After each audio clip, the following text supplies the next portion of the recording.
I became a quality assurance technologist because it covers a multitude of aspects. I'm generally a curious person, and I enjoy knowing something about everything. I became a meter installer, just being interested in the electrical field, coming from a job, wishing I was outside looking out the window on a spring day, and opportunity came, and here I am. It's important to us to ensure that our meters are operating appropriately. For my position, I'm essentially a liaison to Measurement Canada, and I ensure that we follow those rules and regulations because they're essentially for consumer protection.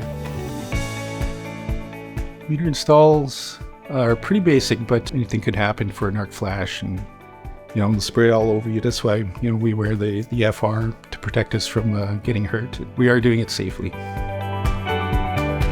Ensuring that our systems are integral is very important to Saskatoon Light and Power.